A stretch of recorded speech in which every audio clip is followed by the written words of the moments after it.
또 제가 한 여기까지 가면 대답해 주시는데 좀 머니까 대답을 안 해 주시는 것 같아요. 54절을 제가 읽겠습니다. 여러분 55절. 슬라이드가 준비 안 됐나 봐요. 자, 안 됐으면 본인 성경을 피셔서 그렇게 하셨어요? 네, 좋습니다. 그들이 이 말을 듣고 마음에 찔려 그를 향하여 이를 갈거늘 스데반이 성령 충만하여 하늘을 우러러 주목하여 하나님의 영광과 및 예수께서 하나님 우편에 서신 것을 보고 말하되 보라 하늘이 열리고 인자가 하나님 우편에 서신 것을 보노라 한데 그들이 큰 소리를 지르며 귀를 막고 일제히 그에게 달려들어 성 밖으로 내치고 돌로 칠세 증인들의 옷을 벗어 사울이라 하는 청년의 발 앞에 두니라. 그들이 돌로 스데반을 치니 스데반이 부르짖어 이르되 주 예수여 내 영혼을 받으시옵소서 하고 무릎을 꿇고 크게 불러 이르되 주여 이 죄를 그들에게 돌리지 마옵소서 이 말을 하고 자니라. 함께 읽겠습니다. 사울은 그가 죽임당함을 마땅히 여기더라. 아멘. 자, 오늘은 스데반의 순교라는 제목으로 말씀을 드릴게요. 어떻게 보면 이제 그 제목을 이렇게 할 수가 있겠죠.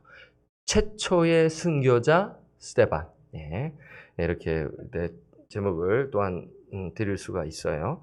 자, 우리가 이제 들어가기 전에 복습을 좀 해볼까요? 여러분 지난 3주간 기억나세요? 네, 기억나실 것입니다. 3주 동안 했는데 기억이 안 나시면 너무 많이 피곤하신 것으로 제가 생각을 하겠습니다.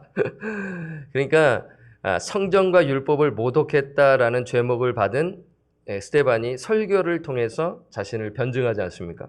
그러니까 자신을 변증한다라는 말은 뭐 100% 정확한 말은 아니죠. 결국에는 이제 이게 이 뜻이 결국에는 예수 그리스도를 향한다. 그러니까 예수님을 드러내는 그런 하나님의 뜻을 드러내는 그러한 변론이었죠. 이제 너희들이 지금 잘 몰라서 하는 것이다라는 내용인데요. 자, 한번 유튜브 영상 참고라고 이제 제가 말씀을 드렸죠. 그 다음 슬라이드를 좀 켜주시고요. 제가 넘길 수 있도록 해주시면 됩니다. 사내들인에 끌려간 스데반은 자신이 성전과 율법을 거슬러 말한 것이 아님을 설교하죠. 설교의 핵심 내용을 세 가지로 정리할 수 있습니다. 여러분 좀 생각이 나시는지 모르겠어요. 성전이 생각나고 그리고 또 뭐가 생각나요? 간단해요. 성전이 생각나고 그러니까 하나님의 임재를 건물 안에 가두어둬서는 안 된다라는 것이 이제 어렴풋이 기억나요. 그것만 기억하시면 됩니다. 그리고 또 뭐예요?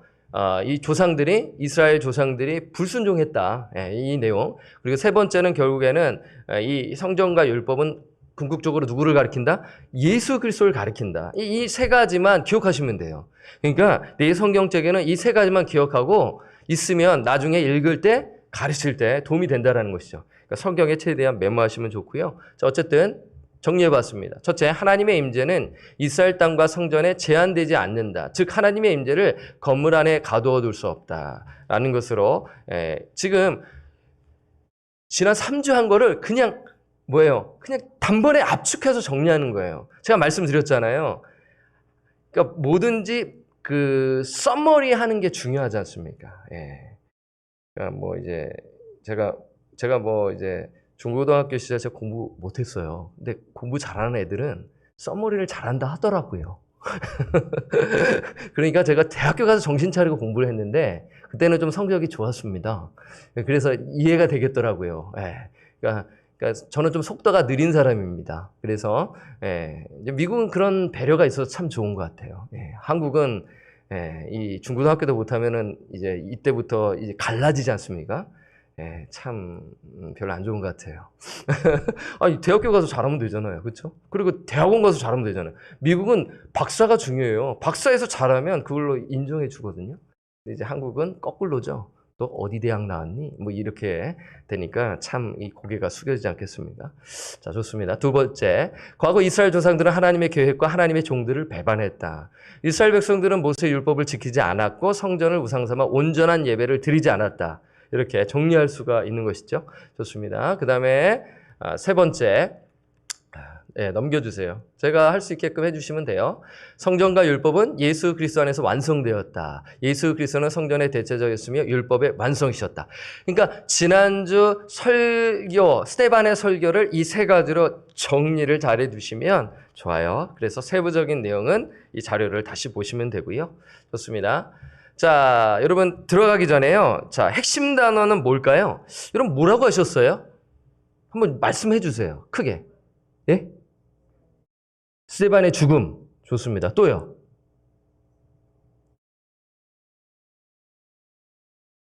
네. 예, 좋습니다. 그래요. 틀려도 괜찮은데 크게 해주셔도 돼요. 예. 안 들려서 제가 그런 거거든요. 성령 충만 좋습니다. 예, 감사합니다. 또요. 임숙 집사님 웃지만 마시고요. 안 하셨어요? 예, 좋습니다. 예. 이렇게 이제 같이 하는 거죠. 대화하면서 하면은 역동성이 있습니다. 그러니까 TV랑 보면 답만 적고 말거든요. 예. 물론 뭐 혼자서 웃으면서 막 이렇게 할 수 있는데 좀 이상하지 않습니까? 어떻게 보면요. 오세요. 그러니까 오해하지 마시고요. 현장에 오시면 좋다라는 뉘앙스니까요. 그러니까 혼자 할 수밖에 없는 상황인 분들 제가 이해해요. 직장 때문에 그렇고 여러 가지 상황이니까. 그러니까 저의 그 의도는 현장에 오시라라는 차원이고요. 좋습니다. 핵심 단어는 뒤에서 말씀을 드릴게요. 여러분 혹시 또 잘 해주셨어요. 감사합니다. 예. 예. 그러니까 이제 저의 포인트가 있기 때문에 또 여러분들이 말씀하신 포인트대로 또 할 수 있어요. 그러니까 틀렸다라고 이야기하기보다는 예, 이제 같이 쉐어링하고 나누는 것 차원에서 드리는 거고요. 자, 반복된 표현과 단어를 여러분 보시면 뭐가 있을까요? 어떻게 하셨어요? 돌로 치다, 그쵸? 또 뭐 있나요? 반복된 표현 찾으셨어요? 우편, 그래요. 좋습니다. 우편. 그렇죠. 2회 나왔으니까 반복된 거니까. 딩동댕. 예, 맞아요. 예. 그렇게 하시면 돼요. 예. 또 뭐 발견하셨어요? 그러니까 비슷하게 표현된 것들이 있어요. 그러니까 시간이 길기 때문에 바로 통과할게요. 그러니까 여유 있게 하면은 이게 되게 재밌어요. 예. 이게 여러분 보세요. 하늘을 우러러 주목하여 봤다라는 거잖아요. 그쵸? 그럼 하나님의 영광면 예수께서 하나님 옆에 서신 것을 보고 인자가 하나님 옆에 서신 것을 보노라. 보다. 이 본 게 되게 중요해요. 지금 여기서요. 그렇죠? 발견하셨나요? 예, 하신 분은 그러니까 본다라고만 동그라미 치고 주목을 안 했다 그러면은 또 동그라미 치면 되는 거죠. 그렇죠? 이해되시죠? 자, 그다음에 성 밖으로 내치고 돌로 치고 돌로 스데반을 치니. 자, 이게 이제 순교를 좀 이야기하지 않습니까? 자, 그다음에 마지막 예수께서 하나님 우편에 서신 것을 보고 예수께서 우편 들어갔네요. 잘 말씀해 주셨죠? 그리고 인자는 결국 예수님을 가리키잖아요. 인자가 하나님 우편에 서신 것을 보노라 하는데 또 주 예수요. 예수가 나오죠. 발견하셨어요? 예, 하셨으면 잘하신 거예요. 그러니까 이거를 3번 읽고 계속 찾는 거예요. 어떻게든지 시간을 투자한 만큼 이게 이제 포인트를 찾을 수가 있어요. 이게 너무 여러분 급하게 하시면 못 찾는데요. 이게 묵상하는 방법입니다. 상당히 기초예요. 근데 이게 밑바탕이 되고요. 그러니까 말씀 나눔을 한다. 그냥 바로 나눔하기보다도 이렇게 내가 성경 공부를 충분히 하고 나눌 때 풍성이지 않겠어요? 좋습니다. 이렇게 저는 이렇게 해보았어요. 주제는 뒤에서 드리고요. 핵심 구절 함께 읽을까요? 핸드업 보시고 시작. 말하되 보라 하늘이 열리고 인자가 하나님 우편에 서신 것을 보노라 한데 저는 이 구절을 핵심 구절로 잡았어요. 그러면 눈치가 채실 수도 있어요. 오늘 무슨 이야기를 하는지에 대한 포인트를 알 수가 있죠. 그러니까 우리가 이럴 수가 있어요. 맞아요. 순교에 포인트를 두어서 설교할 수 있어 없어요? 있어요. 그런데 순교에서 나와 있는 영적 교훈을 또 드러낼 수 있어 없어요? 있을 수 있단 말입니다. 이 두 가지를 우리가 생각하는 것도 필요해요. 그러니까 이 순교 이야기를 하는구나. 스데반의 죽음을 이야기하는구나. 그러면 이 스데반의 죽음이 이 죽음의 이 과정 속에 이 누가는 뭘 지금 드러내고 싶은가. 그러니까 우리는 독자지만 저자의 입장에서 한번 서서 보는 거예요. 그런 영적 교훈을 한번 골똘히 생각해 보는 거죠. 네, 이해되시나요? 그거는 좀 생각하기 싫은데요. 뭐 이렇게 또한 또 생각하실 수 있는지 모르겠지만 이 현장에 나오신 분들은 그래도 적극적인 분들 아니겠어요? 자, 이렇게 보시고요. 제가 뒤에서 하게 되면 시간이 또 늦어지고 될 것 같기도 하고, 그리고 오늘 또 참 잘 오셨습니다라는 차원에서 제가 책을 누누이 좀 소개하고 싶다라고 말씀을 드렸잖아요. 목사님, 뭐 이런 질문을 하시겠죠. 저는 봐도 모르겠어요. 네, 뭐 이것대로 해서 숙제를 했는데 뭐 해봤자 저는 도통 아이디어가 나오지 않거든요. 그러면 여러 가지 이제 요인들이 있는데요. 그러니까 기초적인 그 뭐랄까 뭐 훈련 그러한 프로그램을 받으면 상당히 도움이 될 수가 있어요. 그런 부분이 된다면 또 더 잘할 수 있거든요. 뭐 예를 들자면 말씀 묵상 훈련을 한다든가 혹은 제자 훈련을 받았다면 어느 정도 그 베이직이 있을 수 있기 때문에 뭔가 아이디어가 있을 수 있는데 그걸 전혀 하지 안 한 상태에서 이걸 한다면 어려움이 있을 수가 있어요. 예, 그건 제가 동의합니다. 그러면 어떻게 도움을 드려야 되나? 근데 이게 제가 지금 소개하는 것이 100% 또한 어떤 분에게는 어려울 수가 있는 거죠. 그래서 최소한 여기 오신 분들은 저는 그래도 성경에 관심이 있는 분들이고 또 구역장님이시고 또 교사를 또 하시고 또 그러한 측면이 있기 때문에 잘 하실 수 있다라고 저는 생각하거든요. 오늘 내용이 정말 짧아요. 그래서 제가 오늘 본문이 짧고 다음 시간도 짧은데 소개해드리고 싶은 책이 있어요. 오늘은 이제 제가 뭐 이제 짧게 하고 언급하도록 할게요. 제가 추천해주고 싶은 게 먼저는 되게 두껍죠. 껍데기만 들고 왔어요. 이 안에 내용이 너무 두껍기 때문에 IBP 성경 주석입니다. IBP 성경 주석인데요. 이게 단권 주석으로는 아주 으뜸입니다. 그러니까 주석이 권별로 있거든요. 근데 너무 많잖아요. 그렇죠? 여러분들 다 살 수 있어요? 66권 주석을요? 저는 되게 많거든요. 책으로도 있고 이북으로도 되게 많아요. 요한복음만 해도 한 10권이 넘을 거예요. 주석만요. 다 못 봐요. 예. 제가 그걸 여러분들 권면하면은 안 사고 안 보시겠죠. 예. 그러니까 실질적으로 한 권짜리를 보는 게, 그러니까 66권이 한 권에 다 담겨져 있는데 이게 이제 상당히 저한테도 도움이 되고요. 상당히 써머리가 잘 돼 있고 전체적인 것 윤곽을 가르쳐 주는, 그리고 개혁주의 신학에 입각해서 한 주석이기 때문에 건강한 주석이라고 추천해 주고 싶고요. 그래서 정말 유명한 목사님들도 이걸 추천하고 저도 이 주석을 잘 이제 보고 있거든요. 그래서 상당히 오랜 시간 사랑을 받아왔던 주석입니다. 그래서 성경교사, 구역장님들께서는 참고하시면 참 좋겠다라는 것을 한 권을 소개합니다. 그래서 다음 시간에 또 자세하게 드리도록 하고요. 하나는 그냥 주석이고 하나는 배경 주석이에요. 역사적 배경을 제가 설교 때 설명 많이 하는 편이죠. 예. 역사적 배경을 알아야 성경을 알 수가 있어요. 그러니까 문화적, 역사적 배경을 알기 위해서는 또 이 책이 필요한데 잘 정리해 놓았거든요. 그래서 최소한 두 개만 있으면 성경을 보는 데 있어서 도움이 되지 않을까 저는 추천해 드리고 싶습니다. 그래서 IBP 성경 주석, IBP 성경 배경 주석. 이거는 목회자들에게 있어서 필수 주석으로 추천해서 대부분 목회자들이 갖고 있고요. 그리고 성경을 가르치는 교사들을 이런 부분에서 갖고 있는 분들도 계세요. 제가 신방을 갔더니 이 책이 꽂혀져 있는 분 제가 봤거든요. 그래서 이거는 정말 보수적인 목사님들이 다 추천하는 것이기 때문에 안전하고요. 그런 부분에서 두 권을 추천해 드립니다. 다음 시간에 또 말씀드릴 수 있을 때 드리고요. 자, 그런 부분에서 성경을 보고 또 이렇게 하면 이것도 참고하고 먼저 묵상을 하고 이걸 참고해서 이렇게 해서 하다 보면 성경을 알 수 있지 않을까 이렇게 말씀을 드립니다.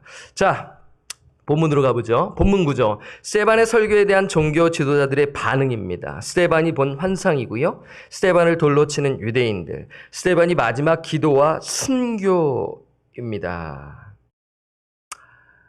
여러분 딱 그 숙제하셨기 때문에 딱 봤었을 때 어떤 내용인지 딱 윤곽이 잡히시죠? 이건 제가 나눈 거예요.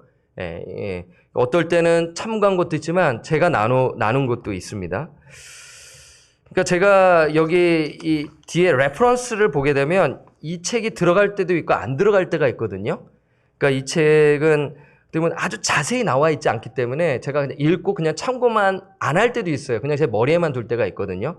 워낙 보세요. 이 권에 66권을 담아놨어요. 얼마나 자세하게 못하죠. 자세히 할 수가 없는 거예요. 그러니까 개관을 좀 다루고 정말 중요하다 싶은 것을 약간 이렇게 해서 약간 인사이트를 주는 거예요. 그러니까 이거는 인사이트를 주는 거예요. 그렇죠? 예, 그런 차원에서 보시게 되면 성경을 좀 더 깊이 볼 수 있지 않을까 이렇게 생각을 해보고요. 자, 관찰 질문을 한번 보도록 하겠습니다. 자, 여러분 제가 서두가 긴데 자, 보세요. 앞에 보세요. 누가는 여러분 질문을 만드셨는지 모르겠어요. 질문이 많이 있다라는 것은 깊이 말씀을 봤다라는 겁니다. 그러니까 최대한 10개 이상을 만들면 좋고요. 못 만들어도 한 5개 만들어 놓는 거죠. 누가는 스데반이 성령 충만했다는 사실을 다시 언급한다. 그 이유는 무엇인가? 그러니까 성령 충만함이라는 것은 알지만 왜 언급했지? 뭐 이러한 또 질문을 가질 수 있지 않겠어요? 그리고 예수님은 하나님 우편에 앉아 계신다. 그런데 본문을 보니 스데반은 예수께서 하나님 우편에 서신 것을 보았다라고 이야기하죠. 보통 예수님이 하나님 보좌 우편에 서 계세요? 앉아 계세요? 앉아 계시잖아요. 그런데 지금 스데반은 서 계신 것을 봤어요. 그러니까 이거 관찰을 하면은 궁금증이 떠오르는 거예요. 나는 생각 안 해봤는데. 이렇게 또 할 수가 있지 않겠습니까? 그러니까 성경을 봤을 때 다 이유가 있다라는 것을 여러분 아시면 좋죠. 그냥 쓱쓱 읽으면 발견할 수가 없어요. 그래서 여러분 관찰이 중요해요. 그러니까 왜 이렇게 서론이 길지? 이 관찰을 하신 분들은 이 관찰에서 어떻게 보면은 이 묵상의 절반을 얻어가는 거예요. 근데 이 관찰을 스킵하고 바로 주석을 보면 안 된다니까요. 그러니까 저도 이 관찰 과정을 하고 그 다음에 하는 거죠. 저 역시 실천해야 되기 때문에 그래요. 자, 3번. 스데반은 설교를 통해 율법과 성전을 모독하지 않았음을 변론했다. 그러나 종교 지도자는 그의 변론을 받아들이지 않죠. 그리고 그들은 스데반이 환상을 보고 말한 내용을 듣고 분노하여 그를 돌로 치지 않습니까? 그러니까 설교 내용 또한 부글부글했는데 설교 내용 이후, 그러니까 설교 내용 그 마지막에도 너희들이 불순종했어. 여기서도 막 끌어오르지 않았나요? 근데 스데반이 이제 계속해서 말하잖아요. 환상을 보면서 그 말하는데 그 말한 내용의 대목에서 뚜껑이 열리는 거예요. 이제 이 안에서 완전히 부글부글 끓어가지고 여기서 확 열린 거죠. 그쵸? 예. 그러면 어떤 내용을 듣고 분노했나? 아시겠어요? 지금 여러분의 묵상했으면 여러분 그거를 이제 감지가 되면 여러분 숙제 잘 하신 거예요. 그러니까 못했다. 그러면 오늘 공부함으로써 얻으시면 되죠. 4번째, 사내들은 사람을 죽일 권한이 없지요. 그렇잖아요. 권한이 없습니다. 왜냐하면 로마의 통치를 받고 있기 때문에 사람 함부로 죽일 수가 없습니다. 그러니까 예수님을 자기네들이 대놓고 죽이고는 싶지 말. 그렇게는 못하고 더 좋은 방법, 더 잔인한 방법. 나무에 달리면 저주를 받게 되니까. 그러니까 처음에는 신성 모독죄로 고소를 하고 그 다음에 정치범으로 고소하고. 우리 요한복음 공부하셨잖아요. 그렇게 해서 빌라도의 손에 아예 그냥 처참하게 그냥 십자가에서 그냥 아주 수치를 당하고 메시아가 아니면 완전히 이야기해 주기 위해서 이렇게 하지 않겠습니까? 그렇죠? 그런데도 그렇게 이제 했는데 스데반은 돌로 쳐서 죽여버려요. 그렇잖아요. 그렇잖아요. 이 상황 어떻게 봐야 하는가? 또한 생각해 봐야 되지 않겠어요? 예, 이것까지 왜 생각하지? 뭐 또 이렇게 생각하면 제가 할 말이 없는데 어쨌든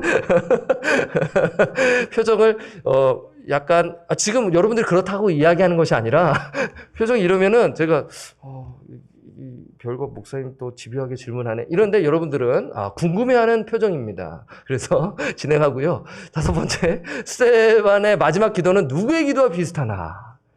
여러분 이거 볼 때 이제 이건 질문으로서 이제 드리는 거죠. 여러분들에게. 그러니까 6번. 증인들이 자신의 옷을 벗어 사울의 발 앞에 두었다. 어떤 의미가 있는가? 네. 그 다음에 스데반의 순교가 주는 영적 교훈은 무엇인가? 누가가 스데반의 설교와 순교를 자세히 기록한 이유는 무엇이라고 생각하는가? 그러니까 이 관찰 질문은 좀 관찰 질문도 들어가 있지만 여러분들에게 호기심을 유발하기 위한 차원에서 질문도 있죠.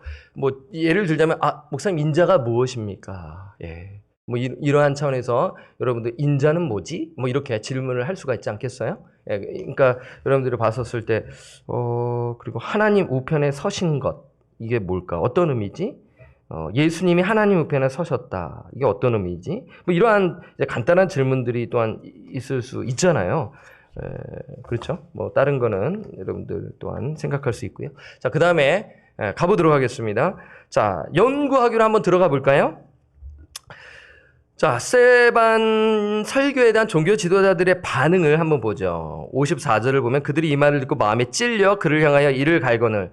이 부분은 어렵지 않아요. 아, 화가 났구나, 분노가 일어났구나라는 것으로 들어갈 수 있는데 좀 더 좀 이렇게 자세히 약간 자세히 한번 볼게요. 마음에 찔려로 번역된 헬라어 단어는 문자적으로 톱으로 켜다는 뜻입니다. 톱으로 켜다. 은유적으로 마음이 찔린 데 대한 그들의 본능적 분노를 가리키는 것입니다. 그래서 톱으로 켜다. 그러니까 여러분 그렇잖아요. 우리가 사람과 사람 사이에 말을 심하게 하면은 속이 쓰린 경험해 보신 적 있으세요? 스트레스 팍 받아가지고 없으신가 봐요. 저는 있는데.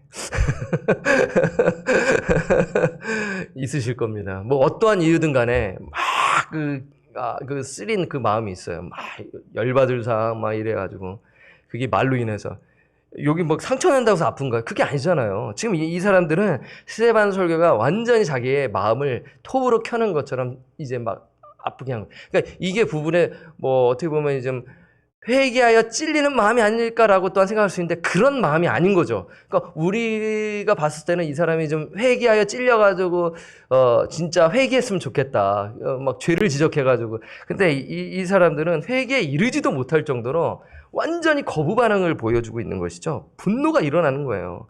절대로 동의할 수 없다. 격분되어 있음을 표현하는 것이 마음에 찔려이고요. 그래서 마음에 찔리니까 이를 가는 거잖아요. 이를 가는 거예요. 와.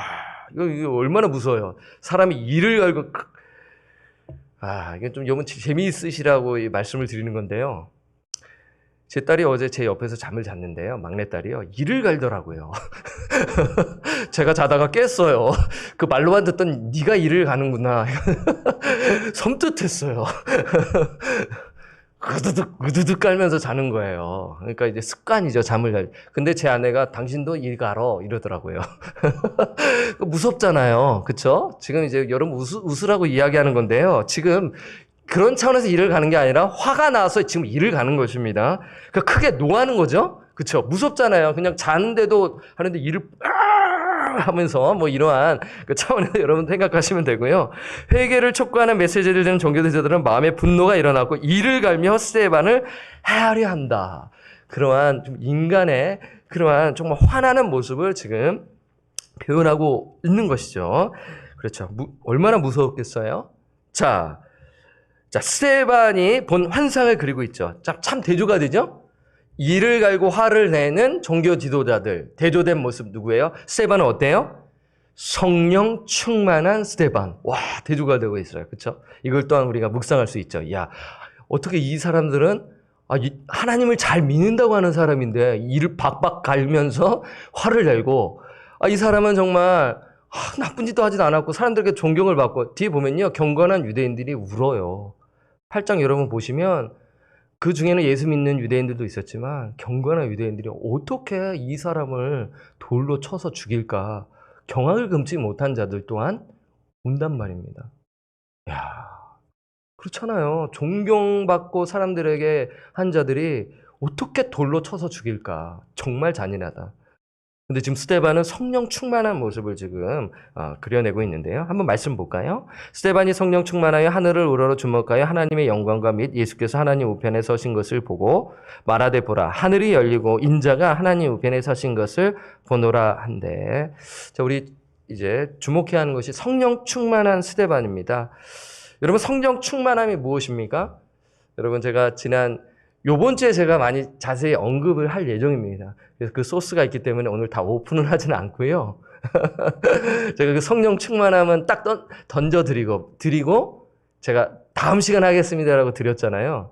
그러니까 요번 주 주일날 하려고 남겨둔 거거든요. 근데 마침 또 성령 충만함이 나온 거예요. 그래서 오픈은 다 안 할게요. 근데 기본적인 것, 성령 충만함은 무엇이냐면요. 성령의 지배를 받는다라는 것 많이 들으셨죠? 성령의 통치를 받는 것이 성령 충만함입니다. 그러니까 술의 통치를 받을래, 성령의 통치를 받을, 좀 이상하지 않습니까? 근데 그게 지배보다 통치로 한다면 하나님의 나라가 임한 그 성도는 하나님의 나라가 임했기 때문에 나라가 임했잖아요. 그러면 하나님 나라의 왕은 누구예요? 하나님이시잖아요. 하나님 왕이시잖아요. 왕의 통치를 받는 것이죠. 그래서 성령님의 통치를 받는 것. 그래서 성령의 충만함은 보세요. 그러니까 크게 노하다라는데 이게 이번 주 설교에 나올 수밖에 없어요. 예, 근데 그 내용이 이제 여러분 그 시간에 설교 들을 때 캐치업 하시면 좋고요. 성령의 통치에 완전히 복종했다는 뜻이 성령 충만함입니다. 여러분 그러면 지난 제 광야에서 시험 받으신 예수님 내용이 연결이 되실 거예요. 핵심이 뭐예요? 예수님이 하나님의 뜻에 순종했잖아요. 그렇잖아요. 시험을 어떻게 이기셨어요? 하나님의 뜻에 순종하심으로 이기셨단 말이에요. 네. 뜻에 순종하셔서. 네. 듣고 알아서 이겨낸 게 아니라 뜻에 순종해서인 것입니다. 네. 지금 보세요. 성령의 통치에 완전히 복종했다. 누가요? 스데반이요. 이게 성령 충만함이에요. 근데 우리 성령 충만함은 더 이상 이야기 안 하겠습니다. 제가 주일날 할게요. 더 하고 싶은데 다 하면은 우리 또 들으신 분들 오늘 또 이야기하네 하면서 이러실까봐. 예. 자, 누가 연금은 이번이 몇 번째일까요? 네 번째입니다. 예, 시간 관계상 다 읽지는 않고요. 혹시 뒤에 남으면 좀 보도록 할게요. 여러분 6장 3절, 5절, 8절에 여러분 이미 보셨잖아요. 지금 누가가 한 번이 아니라 두 번이 아니라 몇 번이요? 네 번째 언급하고 있는 것입니다. 여기서 우리는 스데반이 고통 가운데서 담대히 말씀을 전할 수 있었던 이유를 발견하죠. 뭐뭐했기 때문인가요? 성령 충만했기 때문인 것이에요. 이게 성령 충만함입니다. 예, 나의 감정이 그냥 단순히 뜨거워지는 것이 성령 충만함 받았다라는 것을 착각할 때가 있어요. 그게 전부인 것처럼 생각할 때가 있어요. 뒤돌아서면 확 식어가지고 순종하지 않아요. 그건 온전한 성령 충만함이 아니라는 것입니다. 예, 정리를 다시 해야 돼요. 두 번째, 하나님의 영광에 대한 환상을 본 스데반. 여러분 보세요. 이건 환상으로 볼 수가 있지 않겠습니까? 스데반이 그 고통 가운데서 환상을 보는 거예요. 얼마나 이래서 견딜 수 있지 않았을까 이러한 생각을 해봅니다. 이 고통 가운데서 성령 충만한 가운데서 환상을 봤어요. 스데반은 분노로 들끓는 사내들을 보면서도 침착하게 예수님께 집중한 채로 누구에게 집중했어요? 예수님께 집중한 채로 동그라미 치세요. 자신의 눈앞에 보이는 환상을 말로 풀어냈죠. 그는 하나님의 영광과 예수께서 하나님 우편에 서신 것을 봅니다. 여러분 여기서 뭘 발견해요? 삼위일체를 발견하지 않습니까? 하나님, 예수 그리스도, 성령 충만함. 여러분 여기서 동그라미 치셔야 돼요. 신학적으로 여러분 정리하실 수가 있잖아요. 삼위일체, 하나님을 능력을 의지했다라는 것입니다. 예수님도 이렇게 사셨고 스데반도 이렇게 사셨기 때문에 우리 장로님, 우리 모든 권석들이 삼위일체 하나님의 능력을 의지하며 사역을 감당해야 하는 것입니다. 믿으시길 바랍니다. 예, 여러분 이거예요. 여기서 예수님이 하나님 우편에 서신다는 의미는 예수께서 하나님과 동일한 우편에 서셨다. 누가요? 하나님 우편에 누가 서셨어요? 예수님이 서셨다라는 것은 이러한 의미가 담겨 있어요. 권위입니다. 권위예요. 예수님에게 권한이 있으시잖아요. 근데 마귀가 유혹하죠. 예, 내가 줄 수 있다, 권한. 거짓말이라고 제가 드렸잖아요. 하나님께로부터 권한이 오고 십자가를 완수하심으로 말미암아 모든 권세가 예수께로 온다라는 것을 확증해 주시지 않았습니까? 그렇잖아요. 그렇죠? 예수님 모든 권세를 너에게 주노니. 그렇죠? 마태복음에 나오지 않습니까? 28장 19절에서 28절 말씀을 보게 되면 어떤 말씀이 있어요? 그러므로 너희는 가서 모든 민족을 제자로 삼아 아버지와 아들과 성령의 이름으로 세례를 베풀고 내가 너희에게 분부한 모든 것을 가르쳐 지키게 하라. 볼지어도 내가 세상 끝날까지 너희와 항상 있게 있으리라 하시니라.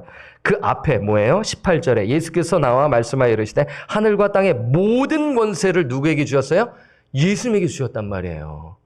그러니까 그 권세가 확증되는 그러한 부분의 그림으로, 그러니까 실질적으로 보여주는 것이 승천 아니겠습니까? 지금 예수님의 승천을 지금 보고 있는 거예요. 그러니까 누가가 승천의 내용을 누가복음 마지막 장에 기록했고, 그 다음에 또 사도행전 1장에 기록하고 있지 않겠습니까? 그 의미가 뭐예요? 하나님 보좌 우편에 앉아 계신 예수님 하나님이시고 권세를 갖고 있으신 분이시다. 하나님 아버지와 예수 그리스도는 성령을 보내실 수 있는 분이시다라는 것을 확증해 주는 그러한 부분에서 1장에 우리가 신학적으로 정리할 수가 있는 것이죠. 예. 그래서 믿는 자는 예수의 권세를 받아 그 예수의 능력에 힘입어 복음을 전하고 성령의 역사를 체험하며 나갈 수 있다는 것을 알 수가 있죠. 그러니까 지금 이 장면이 이러한 부분에서 우리가 신학적으로 정리할 수가 있는 것입니다. 예. 되셨죠? 자, 예수님은 왜 우편에 앉아 계시지 않고 서 계시나? 자, 이 질문에 대한 답이 필요하죠.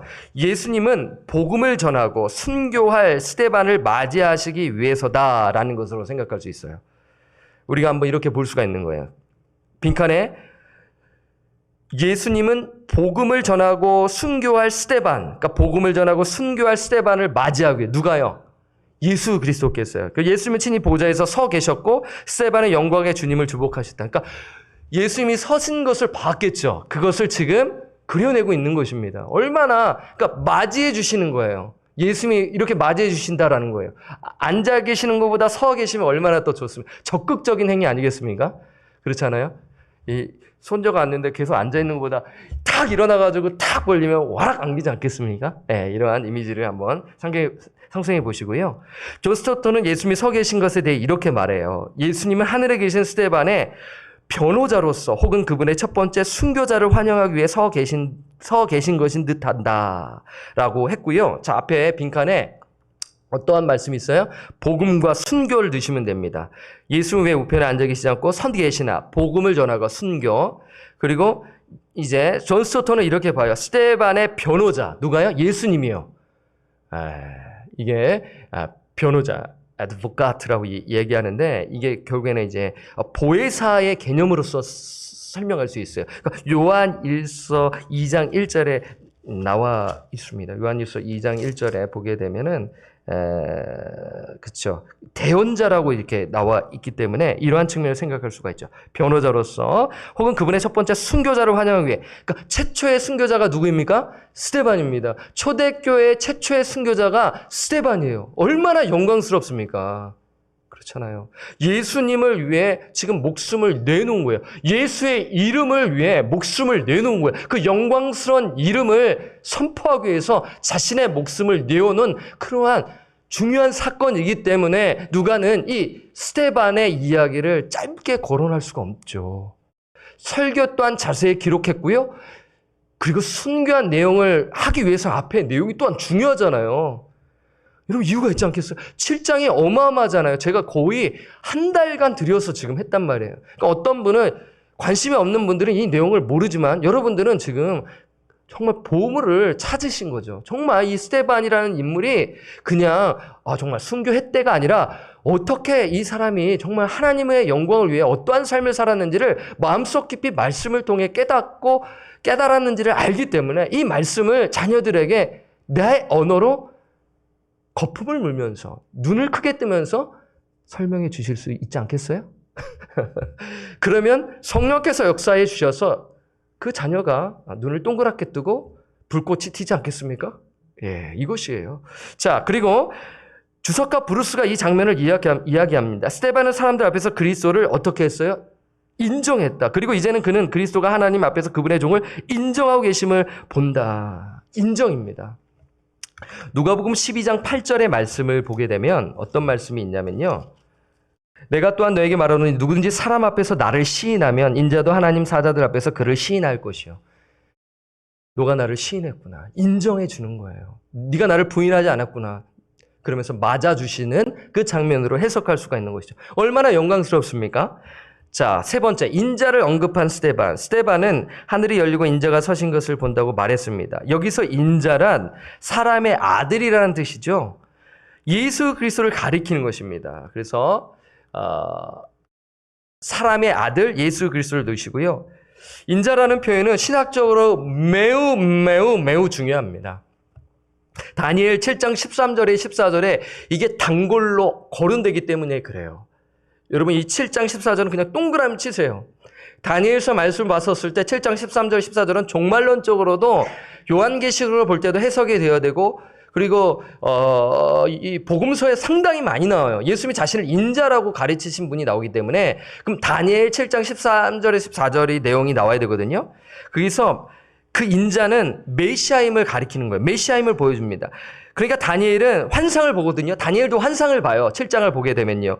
주의 통치와 우주적인 측면을 강조하거든요. 예수는 단순히 유대인의 통치자가 아니라 세상의 구주임을 예언하는 것입니다. 그 예수님께서 초림하셨고요. 그 약속의 말씀 따라 초림하신 거예요. 그리고 재림의 때까지 이 예언이 이루어진 것이죠. 자, 그 내용을 밑에서 보는데요. 먼저 스데반은 구약에서 예언한 인자가 예수 그리스도임을 증언한 것입니다.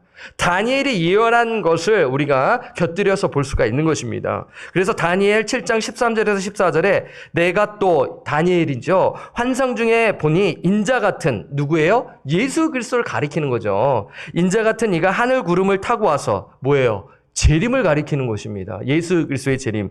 옛적부터 항상 계신 이에게 나아가 그 앞으로 인도되매 그에게 권세와 영광과 나라를 주고 모든 백성과 나라들과 다른 언어를 말하는 모든 자들이 그를 섬기게 하였으니 예수 그리스도를 예수의 그리스도의 권세는 소멸되지 아니하는 영원한 권세요.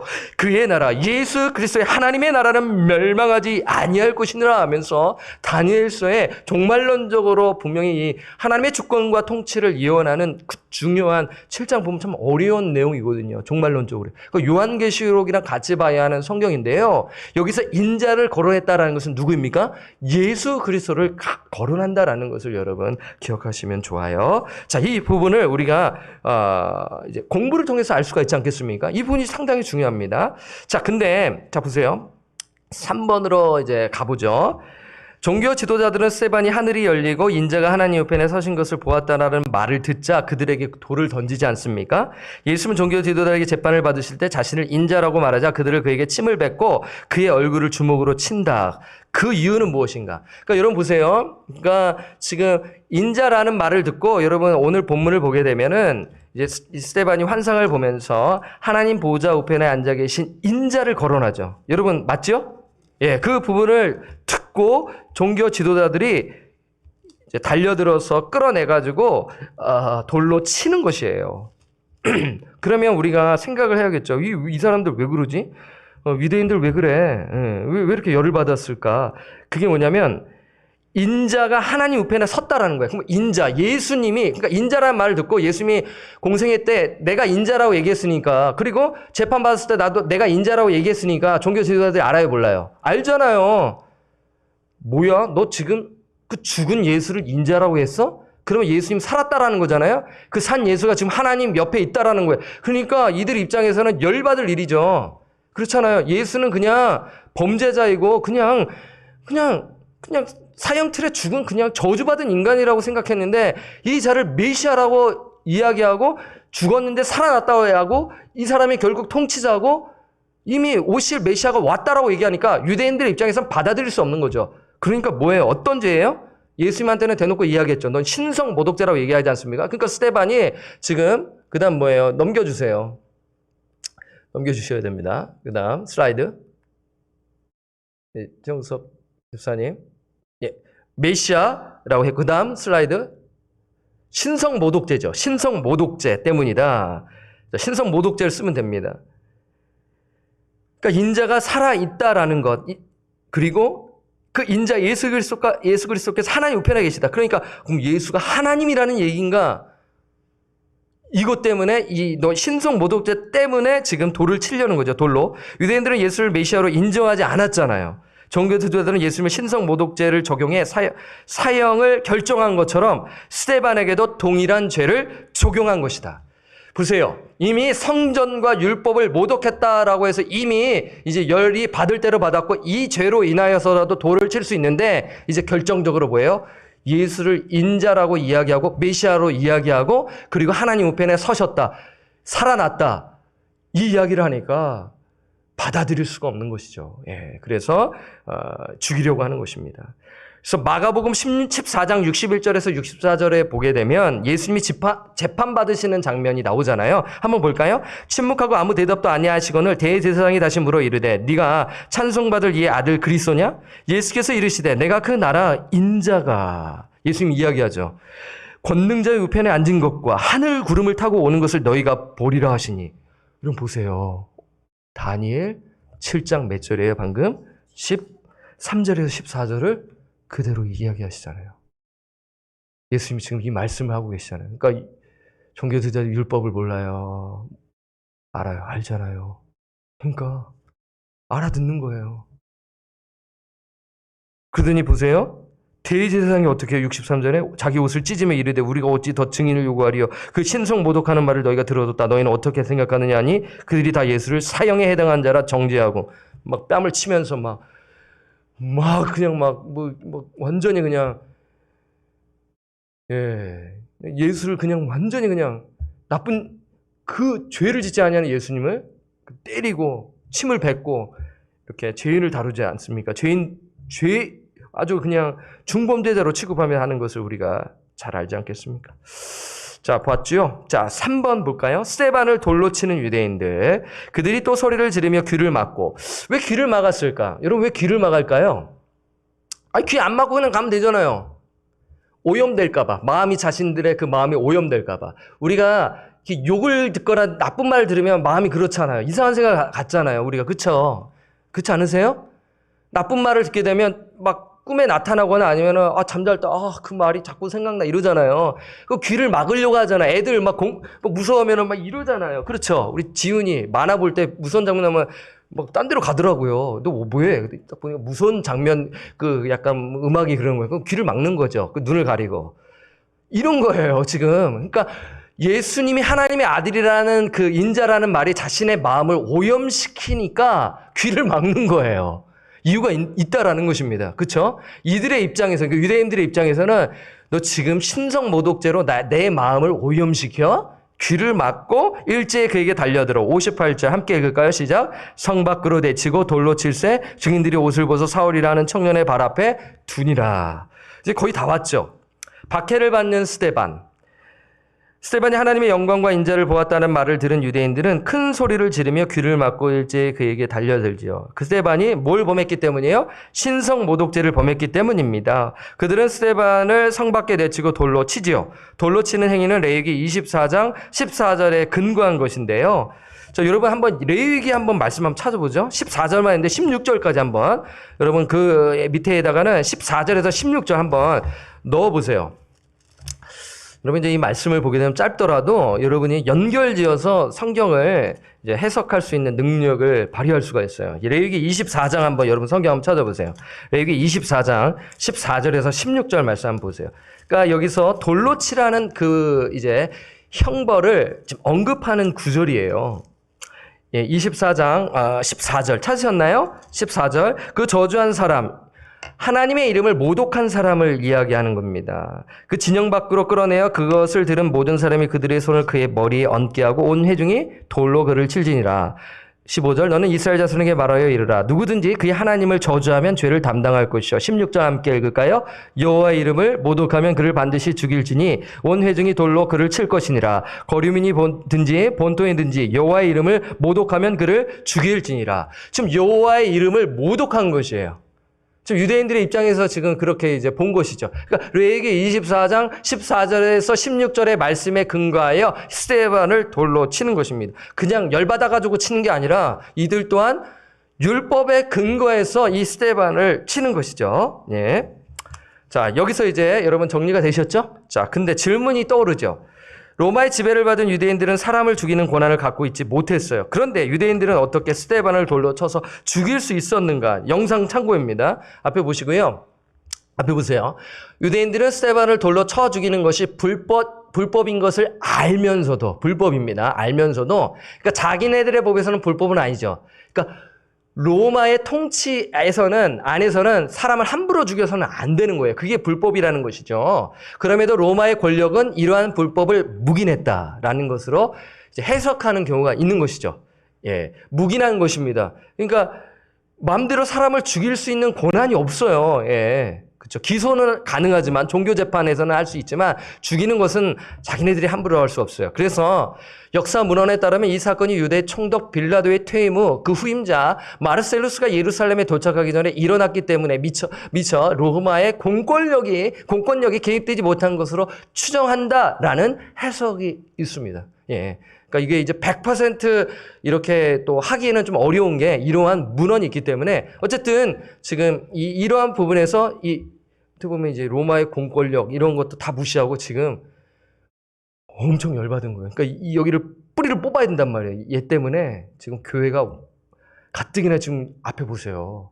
베드로가 지금 협박을 받은데도 복음을 전하고 있었잖아요. 기억나시죠? 나는 계속 전하겠다. 이러한 일이 있었기 때문에 이 스데반을 본보기로 삼는 거죠. 그러면서 뒤에 보게 되면 완전히 진멸하고 막 교회를 막 이래서 막 흩어지지 않습니까? 그러니까 이제 본보기를 하는 거예요. 이제 못 참겠다. 이제 이 사람을 죽여가지고 스데반을 죽여서 이 교회를 그냥 완전히 싸그리 다 이제 없애버릴 거다라는 그러한 측면에서 지금 강하게 나간 것이죠. 이렇게 우리가 생각할 수 있고요. 그 내용은 이제 8장에 보면 이제 우리가 생각할 수가 있습니다. 자, 그 다음 내용을 이제 보기 전에 자, 4쪽 사울의 등장이 나옵니다. 자, 이 사울은 이제 바울이죠. 자, 젊은 사울이라 이름하는 신학도는 스데반을 돌로 침을 어떻게 했나요? 자, 미리 드릴게요. 시간 관계상 넘겨줄까요? 찬성했다라고 적어주세요. 찬성했다. 증인들이 그들의 옷을 벗어 사울의 발 앞에 두었다. 이것은 사울이 그들의 옷을 지킴으로써 이 일에 찬성하고 있다는 뜻이다라는 것으로 해석할 수가 있어요. 그러니까 뭐 더워서 벗었는가? 뭐 이렇게 또한 생각할 수 있고 또 혹은 유대인들이 옷이 불편하잖아요. 돌을 칠 때. 그러니까 돌을 잘 던지기 위해서 벗었는가? 또 이렇게 또 해석하는 경우도 있고요. 또 이제 요 해석은 지금 제가 드린 해석은 찬성했다라는 의미로 지금 또 해석하는 경우가 있는 것이죠. 어떻게 할 수 있냐면 사도행전 8장 1절 오는 본문 사울은 그가 죽임당함을 어떻게 했어요? 마땅히 여기더라. 그리고 간증을 하거든요. 나중에 사도행전 22장 20절에 보면 히브리인들 앞에서 간증을 해요.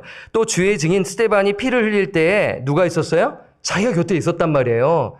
그러니까 이 스데반의 재판 과정에 누가 있었어요? 사울이 있었다라는 것을 우리가 추측할 수 있어요. 추정할 수 있단 말입니다. 제가 이미 이것은 여러분들에게 드렸어요. 내가 곁에 서서 어떻게 이야기하죠? 찬성했다라고 자기 입으로 이야기하는 거예요. 그 죽이는 사람들의 옷을 지킨 줄 그들도 아나이다. 옷을 지켰다라는 것은 내가 그들과 함께 동조했다, 찬성했다라는 의미가 있는 것입니다. 이해되시죠? 예, 이렇게 보고요. 자, 스데반의 마지막 기도와 순교. 사도행전 7장 59절에서 8장 1절 A 상반절. 그들이 돌로 스데반을 치니 스데반이 부르짖어 이르되 주 예수여 내 영혼을 받으시옵소서 하고 무릎을 꿇고 크게 불러 이르되 주여 이 죄를 그들에게 돌리지 마옵소서 이 말을 하고 자니라. 사울은 그가 죽임당을 마땅히 여기더라. 여러분 이제 마지막 부분이죠. 스데반의 마지막 기도이죠. 여러분 기도로 정리하셨죠? 주 예수여 내 영혼을 받으시옵소서. 이 기도는 누가 생각나죠? 예수님이 생각나는 거예요. 예수님께서 죽으실 때 아버지여 내 영혼을 아버지 손에 부탁하나이다. 누가복음 23장 46절. 여러분 누가가 사도행전과 누가복음을 기록했잖아요. 야, 이게 와, 그렇죠? 네, 이런 부분에서 또 강조점을 두고 있고요. 하신 말씀과 비슷하죠. 다만 성자는 예수 그리스도는 누구께 영혼을 의택했죠? 성부 하나님께 의택드렸고 스데반은 예수님, 성자이신 예수님께 자기 영혼을 맡겼다는 차이가 있을 뿐이다. 그렇죠? 이렇게 볼 수가 있고요. B. 주여 이 죄를 그들에게 돌리지 마옵소서. 이 기도는 예수님께서 십자가상에서 하신 기도와 비슷하죠. 이에 예수께서 이르시되 아버지 저들을 사하여 주옵소서. 자기들이 하는 것을 알지 못함이니이다. 이 역시 누가복음 23장 34절에 나와 있는 것이죠. 여러분 보세요. 스데반의 순교가 주는 영적 교훈, 예수 그리스도를 드러내는 거예요. 예수님을 드러내는 거예요. 스데반이 드러내는 것이 아니라 누가 드러나는 거예요? 예수님이 드러나는 거예요. 인간은 우상화할 수가 없어요. 성경의 저자는 그냥 도구일 뿐입니다. 하나님의 영광을 드러내는 것입니다. 설교자는 예수 그리스도를 드러내는 거예요. 오늘날 변질된 교회는 사람이 드러내는 것이죠. 사람이 영광을 받으려고 해요. 인정을 받으려고 하는 거예요. 그럼 변질되는 거예요. 예수 그리스도의 이름이 드러나야 되고 오직 예수 그리스도의 말씀이 드러내야 하는데 이게 관심이 없으니까 사람들이 주목을 받지 못하니까 인스턴트를 막 가미하고 양념 정말 어머니께서 정성스럽게 그렇잖아요. 맛있는 양념을 하지 않습니까? 최대한 건강하게. 그 목회자도 건강하게 순 말씀을 드리고 싶은 것이 이것이 왜요? 그러면 하나님의 영광이 드러나기 때문인 것입니다. 그렇잖아요. 이거예요. 그러니까 우리 구역자님들 또한 이 일에 동참하셔야 한다라는 것입니다. 스데반의 순교는 스데반이 드러나는 것이 아니라 예수 그리스도가 드러난다라는 것입니다. 그래서 예수를 이야기하잖아요. 하나님 우편에 앉아 계신 예수 그리스도를 바라보았고 인자를 거론하지 않습니까? 그리고 예수님께 의탁드리며 기도하지 않습니까? 그 여인이 누구를 계속 예수님을 이야기하는 거예요. 첫째도 예수, 둘째도 예수, 셋째도 예수님으로 가득한 것입니다. 이것이 스데반의 순교에서 주는 아주 핵심적인 영적 교훈이라 할 수가 있죠. 이것을 제가 놓지를 못했어요. 근데 제가 이렇게 이야기하면서 말씀을 드렸고요. 스데반의 순교 한번 보겠습니다. 돌에 맞은 스데반은 쓰러지고 죽죠. 누가는 그 모습을 잔다고 표현했습니다. 예수님도 야이로의 딸이 죽었을 때 잔다고 표현했으며 나사로가 죽었을 때도 잔다고 표현하셨죠. 죽은 자를 이렇게 성경이 잔다고 표현하는 것은 부활을 전제했기 때문이다. 그러니까 우리가 믿는 자가 죽었을 때 하나님의 품에 안기지 않습니까? 예수 그리스도가 계신 거, 하나님 우편에 앉아 계신 천국에 들어가 하나님의 우편에 앉아 계신다는 것을 우리가 또한 알 수가 있습니다. 이 부분을 또한 볼 수가 있고요. 세 번째, 스데반의 순교가 주는 교훈. 첫 번째는 여러분 정리를 따로 하세요. 제가 못 넣었어요. 예. 스데반의 죽음은 그리스도로 가득 차 있다. 이렇게 정리해 주세요. 스데반의 죽음은 뭐로 가득 차 있어요? 그리스도로 가득 차 있다. 이걸 정리해서 넣어주세요. 제가 못 넣었습니다. 그래서 제가 주제는 그렇게 잡아놓고 여기에다가는 못 넣었어요. 예, 주제 뒤에 보면은 아실 거예요. 스데반의 순교가 주는 두 번째는 뭐냐면 초대교회의 첫 번째 순교자로서 의미가 크죠. 또한 그의 순교를 기점으로 기독교 박해는 본격적으로 행해졌고 사람들은 흩어지기 시작하죠. 이거예요. 박해 흩어지기 시작. 그러나 이 박해로 말미암아 기독교는 각지로 흩어져 오히려 이곳저곳에 전파되었고요. 우리가 그 다음 주에 보는 겁니다. 미리 예고하죠. 곧 스데반의 흘린 피로 말미암아 복음. 그러니까 예수의 복음은 뭐예요? 여러분 복음으로 무장하라고 하셨잖아요. 예수님만 드러나잖아요. 왜 복음을 암송을 합니까? 오직 예수 그리스도의 이름만 드러내기 위해서 여러분들 하여금 복음을 암송하라는 거예요. 내가 이 복음을 잘 외워서 나를 드러내는 것이 아니라 예수를 드러내라고 하는 차원에서 암송하라는 것입니다. 그러면 성령의 충만함을 느껴지고 내가 마음의 뿌듯함이 느껴져요. 하나님이 내 마음을 만져주시는구나. 그리고 내가 겸손해지는 거예요. 내 얄팍한 입술로는 저 영혼이 변하지 아니하고 성령의 역사로 말미암아 그 영혼이 예수의 복을 붙들고 변화된다면 겸손해지는 거예요. 내가 내 지식으로 그 영혼을 변화시키려 하니까 내가 교만한 마음을 가지고 오만한 마음을 가지고 때로는 성령님보다 앞서 나갈 때가 있단 말입니다. 그럼 목회자의 실수가 크죠. 목회자가 그 실수를 제일 잘 저지르는 것이 목회자인 것입니다. 기다려야죠. 기도해야죠. 안타까워하며 기도해야죠. 예. 이렇게 정리하시고요. 예. 여러분들에게 화를 낸 것이 아니라 중요함을 메시지를 하는 거기 때문에 목사님이 갑자기 그렇죠. 오직 예수 그리스도로 가득 차 있는 스데반의 그 핵심 메시지를 여러분 마음에 품으시기를 바랍니다. 자, 적용 및 나눔 질문으로 가볼까요? 자, 여러분 잠시요. 예. 자, 스데반은 핍박 가운데서 종교 제도들에게 복수하지 않고 예수를 바라보며 기도합니다. 즉 하나님께 헌신된 모습을 보여줍니다. 그가 이렇게 이러한 사역을 감당할 수 있었다고 어떻게 이렇게 감당할 수 있다고 생각하는가? 성령 충만했기 때문이다라고 말씀을 드릴 수가 있습니다. 그 구절을 다 찾아보세요. 성령 충만에 대한 구절로서 또한 우리가 생각할 수가 있는 것이죠. 연결지어서 또한 생각할 수가 있고요. 누가복음과 사도행전을 통해 성령 충만에 대해 우리는 계속해서 보죠. 우리는 누가복음과 사도행전을 통해 이번 주 주일에도 보게 될 것입니다. 성령 충만은 왜 중요하다고 생각하는가요? 성령 충만은 우리의 삶은 어떠한가요? 이미 살짝 드렸지만 이번 주일에 자세히 또한 말씀을 드리도록 할게요. 3번, 예수님이 십자가에서 돌아가신 전날 밤 제자들에게 이런 말씀하셨어요. 세상이 너희를 뭐하면? 미워하면. 너희보다 먼저 나를 미워할 줄을 알라. 다 미워입니다. 너희가 세상에 속하여 있으면 세상이 자기 것을 사랑할 것이나 너희는 세상에 속한 자가 아니요 도리어 내가 너희를 세상에서 택하였기 때문에 세상이 너희를 미워하니라. 예수를 믿는 자가 받는 자의 이 땅에서의 삶인 거예요. 이거를 감사하며 영광스럽게 받아들인다면 여러분은 예수 믿는 자입니다. 할렐루야인 것이에요. 내가 예수를 잘 믿고 있구나. 지금도 예수를 진실로 믿는 성도는 불신자들로부터 박해를 경험하죠.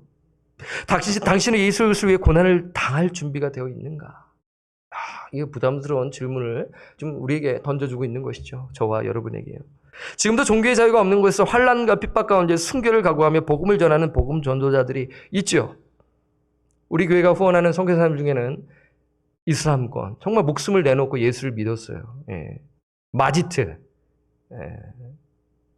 선교사님이라고 있어요. 제가 이제 그 전도구역을 섬기는데 그 부분에서 여러분 보시면 마지트 선교사님이 계세요. 목숨을 내놓고 회심을 한 거예요. 이란에서 나와가지고. 예. 여러분 보시면 우리가 신앙생활하는 것이 얼마나 축복이고 감사하며 또 너무 편한 게 죄송스러운 마음이 또 들 때가 있는 거예요. 야, 이렇게 예수를 믿어도 되는가? 그러면 우리에게 질문이죠. 이들을 위해 당신은 어떻게 해야 하는가? 어떻게 해야 하는가? 기도하고 우리가 할 수 있을 만큼 구역 예배 때 헌금을 해야죠.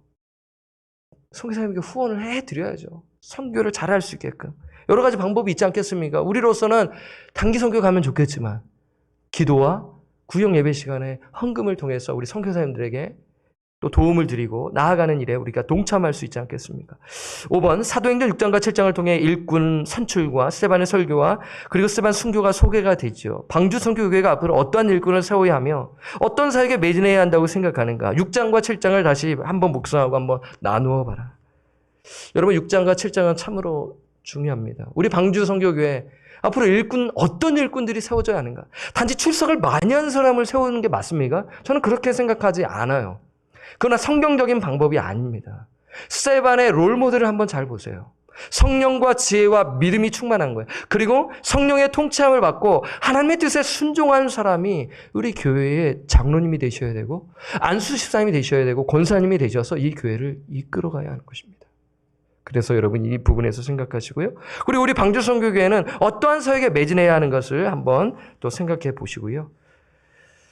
자, 이렇게 성령 충만한 가운데 날마다 승리하시고 예수 그리스도와 동행하는 우리 권석들, 스데반과 같은 삶 사시는 우리 순교자의 삶을 사는 것은 하나님이 허락하셔야 되는 것이죠. 그래서 정말 거룩한 하나님의 제자로 살아가는 저와 우리 성도님들 되시기를 주님의 이름으로 부탁드리고 축원합니다. 아멘.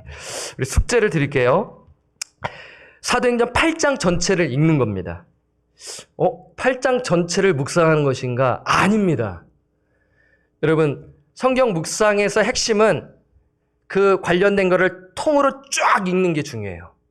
전체의 주제를 찾는 게 중요해요. 그리고 숲을 보고 나무를 보는 능력이 필요해요. 그러니까 이게 잘 안 되는 경우에는 이런 걸 도움을 얻고 또 묵상을 통해서 먼저 하고 찾아내고 반복된 표현을 찾고 이 이야기를 하는가 보다. 그래서 주제를 찾아서 묵상하는 거예요. 그럼 도움을 살짝 받아서 이제 내가 좀 가르치는 입장에서는 좀 도움 필요하죠. 그러니까 그런 측면에서 도전을 드리는 겁니다. 자, 그렇게 8장을 숙제로 드리고요. 근데 묵상은 어디까지요? 8장 1절에서 8절까지요. 너무 짧죠? 그렇지만 여러분들이 집중해서 하게 되면 풍성하게 묵상을 하실 수 있고요. 그러니까 전체에서 8장 1절에 8절을 더 보는 그 마음을 가지고 읽으시면 됩니다. 주님 없는 복음 4장, 그리고 나머지 제자도 4장, 그 다음에 산동수용서 4장까지 읽으시면 됩니다. 여러분, 말씀 묵상 뒤에 이제 숙제를 드렸는데요. 여러분 하신 숙제를 한번 비교해보면, 오늘 한 공부를 비교해보면서 여러분들이 다시 풍성하게 넣을 수 있지 않을까 저는 생각을 해봅니다. 저와 함께 공부하고 난 이후에, 하나님이 누구신가? 인간은 어떤 자인가라는 것을 또한 생각하게 되고요. 그리고 제가, 말씀 묵상에 하나를 더 넣었어요. 한번 볼까요? 말씀 묵상의 맨 밑에 뭐가 나와 있죠? 말씀 붙들고 기도하라. 우리가 말씀 묵상 끝나고 뭐 해야 돼요? 기도하는 것입니다. 말씀, 내가 얻은 영적 교훈을 붙들고 기도하는 것. 이걸 제가 추가해서 넣었습니다. 그래서 여러분 참고하시기를 바라고요. 여러분 우리 찬송 부르고 우리 함께 합심하여 기도하고 오늘 시간을 마치도록 하겠습니다. 자, 오늘 풍성하게 좀 나누어서 너무나 감사하고요. 여러분 집중해서 어느 때보다 맞아요. 예. 맨날 까먹어요. 여러분도 다 찾으신 줄 알고 제가. 예. 자, 핵심 단어 앞에 좀 해주세요. 앞쪽으로 해주세요. 핵심 단어 방금. 예. 인자 예수 그리스도. 예, 저는 이걸 찾았어요. 근데 이제 교훈에 앉는 걸 이제 뒤에서 했죠. 여러분 끄덕여지시죠? 예. 순교의 그 영적 교훈을 또 찾아낼 수 있는 걸 우리가 찾았어요. 그러니까 스테반이 순교했대. 좋은 일 했네. 그것도 좋죠. 예, 맞아요. 그런데 그걸 통한 영적 교훈은 무엇인가까지 여러분들이 찾아내면 여러분들이 목회자가 찾지 만약에 못한다면 움찔하겠죠. 우리 장로님 찾으셨군요. 제가 성경 공부 인도할 때 우리 구역장들께서 가끔 그렇게 인사이트를 주신 분이 계세요. 예, 어쨌든 이런 부분에서 여러분 그리고 주제는 뭘까요?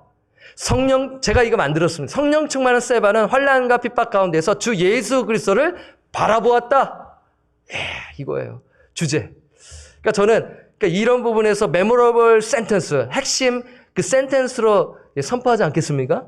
그러니까 여러분들 말씀을 준비할 때, 어린아이들에게 이야기할 때, 혹은 여러분들 구역장 성경 공부를 할 때, 준비하실 때, 여러분 이렇게 한번 생각해 보시면서 준비하시면 좋을 것 같습니다. 예, 좋고요. 이게 제가 신학교에서 배운 거예요. 예, 배우고 지금 평신도 훈련, 묵상 훈련 있잖아요. 이게 다 겹쳐요. 여러분, 예, 되게 뭐냐면 기본적인 것입니다. 제가 지금 하는 게 상당히 기초 중에 기초지만 이게 탄탄하게 되잖아요. 말씀을 정말 깊이 볼 수 있는 능력, 실력을 키울 수가 있어요. 근데 이것을 전혀 하지 않잖아요. 평생 똑같이 성경을 보는 거예요. 미안합니다. 왜냐하면 목사님들 또한 그래요. 목사님을 가르친 분들이 아무리 봐도 발견을 못하는 거예요. 연구하지 않으면 했던 것도 하는 거예요. 그러니까 연구하지 아니하면 고민하지 아니하면 그냥 똑같이 밋밋하게 말씀을 전하는 거죠. 풍성한데 하나님의 말씀 풍성한데 이렇게 여러분 적용하시면 좋겠습니다. 여러분들이 이렇게 훈련을 받으시는 거예요. 여러분 잘 오셨고